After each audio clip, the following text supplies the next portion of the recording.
et je vais finir en beauté. J'y crois pas que je vais vous dire ça, mais moi c'est quelque chose que je n'avais jamais entendu avant.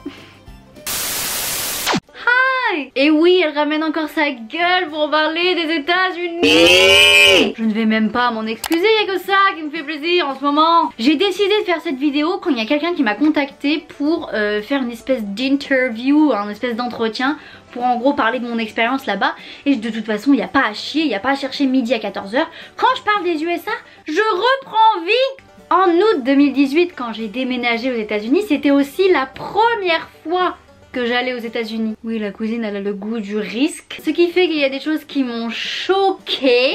Et en fait, je pense que c'est des choses qu'on ne peut pas vraiment percevoir si on ne vit pas pendant quelques temps dans le pays. C'est-à-dire qu'en tant que touriste, normalement, ça va pas vous frapper des masses. Donc vraiment, je pense que ceux qui n'ont pas vécu aux États-Unis ne se rendent pas compte de ces grosses différences. Je vous préviens, il y a un peu du lourd quand même.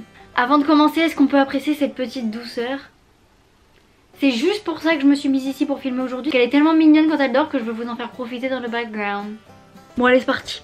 La conduite les gars. Aïe aïe aïe aïe aïe. Jesus Christ. Je me demande comment ils ont fait pour avoir leur permis. C'est pas possible. Alors déjà, s'il y a des Américains qui me regardent, est-ce que ça vous arrive de respecter les limitations de vitesse? J'ai l'impression que chacun a son code de la route chez eux. Autrement dit, personne n'en a quoi. Genre ça tourne au feu rouge des fois. C'est-à-dire que si vous arrivez à une intersection, que vous avez le feu rouge mais que vous voulez tourner à droite, en fait ça vaut comme un céder le passage. Personnellement, même si c'est utile, des fois je trouve ça très dangereux. Et le problème c'est qu'il a fallu que je me réadapte à la conduite française. Et y a pas de je passe au feu rouge, non non pas du tout, à part si tu veux te faire sauter le permis. Si vous arrivez à une intersection et qu'il y a 4 stops, et ben c'est le premier arrivé, le premier servi. Avant de fermer ce chapitre de la conduite, il y a un truc que j'adore et que j'admire et que je respecte, c'est le fait que s'il y a une ambulance, s'il y a des flics qui ont des sirènes, s'il y a un bus scolaire qui s'arrête et qui dépose des gosses, vous devez vous arrêter et tout le monde le fait. Au début c'est un peu perturbant, genre ça vous déstabilise à mort, parce que vraiment quand il y a ce genre de cas de figure qui se pose, tout le monde s'arrête, peu importe où vous vous trouvez. Sachez que si vous vous trouvez dans une rue où il y a 2 sens de circulation et qu'il y a un bus scolaire qui s'arrête en face de vous pour déposer des gosses, si vous vous arrêtez pas, même si vous venez d'en face, vous prenez une prune. Et ben moi je trouve ça très bien, parce que du coup sécurité plus, les gamins ils descendent du bus, ils ont pas 50 milliards de questions à se poser, ils peuvent traverser en toute sérénité. Moi je valide. Le patriotisme du pays. Mais non. Je pense que on peut se rendre compte à quel point les Américains sont patriotes qu'une fois qu'on a vécu là-bas. Déjà je vais pas parler des drapeaux des États-Unis sur la plupart des maisons. Je vais parler de l'hymne américain et de Pledge of Allegiance. Je crois que c'est comme ça que ça se dit. Quand j'étais au pair, je gardais 3 enfants qui étaient inscrits dans des clubs de natation. Un jour on se retrouve à une compétition qui se passait dans un country club, genre un espèce de club privé, je sais pas quoi, bref. On se retrouve entouré de 200 gosses avec leurs accompagnateurs et tout. Et en fait ce que moi j'ai pas du tout calculé, c'est quand je suis arrivée là-bas, je me suis assise au pied du drapeau américain. Moi j'avais pas capté, frérot, il a 10 mètres de haut, je fais 1,2 m, je n'ai même pas vu qu'il y avait le drapeau. Et avant que la compétition commence, j'entends de la musique. Et en fait c'était l'hymne national. Et ce qui s'est passé, c'est que tout le monde, plus de 200 pèlerins, ils sont retournés vers moi.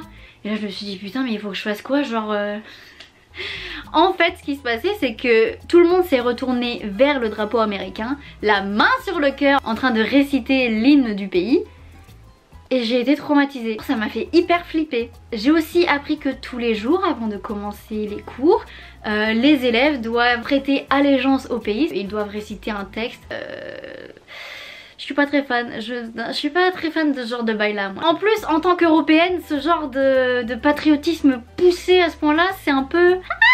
c'est un peu peur. Est-ce que vous saviez... non mais ça c'est choquant, moi ça me choque ce genre de truc là.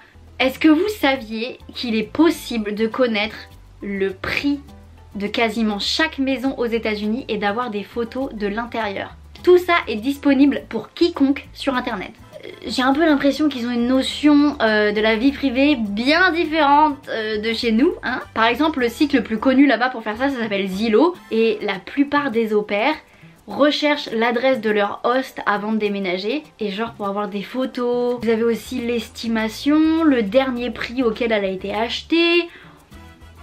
Voilà quoi. Je crois que j'en avais déjà parlé dans l'une de mes vidéos, mais ils ont aussi une aptitude à tout marketer. Tout devient business, tout devient monnaie. Ça va de la politique aux industries pharmaceutiques en passant par la religion. Enfin c'est un truc de malade. Vous allumez votre télé aux États-Unis, vous allez pouvoir tomber sur une pub du parti par exemple démocrate qui va descendre le parti républicain et Trump quand il était président. Moi j'étais choquée. Ça fait comme si Mélenchon... Genre ça fait comme si Mélenchon il loue un spot TV entre 2 épisodes des Princes de l'amour pour en mettre plein la gueule à Macron. Pareil, genre t'as des pubs pour des médocs. C'est pas des médocs genre des Doliprane, non, c'est des médocs beaucoup plus poussés. Par exemple, je sais pas, perte de mémoire. Enfin, frérot, si t'as des pertes de mémoire, tu vas pas aller à la pharmacie du coin pour prendre un truc. Non, c'est qu'il y a un problème un peu plus profond quand même. Des choses qui chez nous ne peuvent pas être vendues sans ordonnance. Alors eux, ils s'en battent les reins. C'est pour ça quand on me dit que les Américains, ils sont extra, vraiment... Ils sont extra, ça c'est le cas de le dire. Dans le berceau du capitalisme, il y a plein de choses qui m'ont choquée au niveau des conditions de travail. Et en fait, les salariés ne sont pas protégés comme en France. Si bel et si bien qu'il n'y a pas des masses de réglementation en termes d'heures de travail hebdomadaires par exemple. Moi quand j'ai rencontré mon mec, il travaillait en agence, il bossait 55-60 heures par semaine. Wow! Wow! C'est là que t'apprécies quand même bien ton pays. Surtout quand tu vois qu'ils te donnent au moins 5 semaines de congés payés. Aux États-Unis c'est 2. Et encore si ton patron il t'autorise. Vraiment c'est la course à la productivité là-bas. C'est pas un truc qui me fascine. Non. Je crois que ça dépend des états. Mais en tout cas une chose est sûre. En Pennsylvanie, là où je vivais, il était interdit, strictement interdit, de circuler que ce soit à pied ou en voiture avec une bouteille d'alcool ouverte. Si vous partez en soirée, bon ça c'était jadis, chez vos potes et que vous amenez je sais pas une bouteille de vodka, si vous liquidez pas la bouteille de vodka dans la soirée, elle doit rester chez eux. Parce que si vous vous faites contrôler et que vous avez une bouteille d'alcool entamée, bim, vous vous prenez une prune. Aux États-Unis, on peut se marier au drive. Alors oui, je savais qu'on pouvait faire un tas de choses en drive avant d'arriver aux États-Unis. Bien évidemment, les fast-food, les pionniers dans le drive, les banques aussi, vous pouvez déposer un chèque, du cash, demander un virement ou quoi que ce soit en drive. Et vous pouvez aussi vous marier. Je pense pas que ce soit dans tous les états, mais en tout cas dans le Nevada, berceau de la débauche. Non en vrai j'y suis jamais allée, qu'est-ce que je l'ouvre? Bah là-bas c'est possible en tout cas. Ah alors ça a été sujet de beaucoup de conversations avec mes potes. On trouve ça aberrant. Un enfant sur 10 aux États-Unis est diagnostiqué hyperactif. À titre de comparaison, en France c'est au moins moitié moins. C'est-à-dire qu'on est entre 3 et 5%. Et le problème qui se pose en plus d'un diagnostic apparemment très facile à donner, c'est qu'ils ont aussi une facilité à prescrire des médocs pour ça. Donc des gamins qui ont été diagnostiqués peut-être des fois beaucoup trop vite se retrouvent à prendre des médocs. Donc le plus commun c'est Adderall, ça s'écrit Adderall. D'ailleurs il y a un documentaire sur Netflix à ce sujet qui s'appelle Take Your Pill je crois. Et ça relate en fait de cet abus et cette facilité à donner des médocs à des gamins, ce qui crée par la suite des dépendances et tout le bordel. En France t'es hyperactif, on va te dire bah fais plus de sport. Aux États-Unis on va te dire bah tu prends 3 comprimés par jour. Et je vais finir en beauté.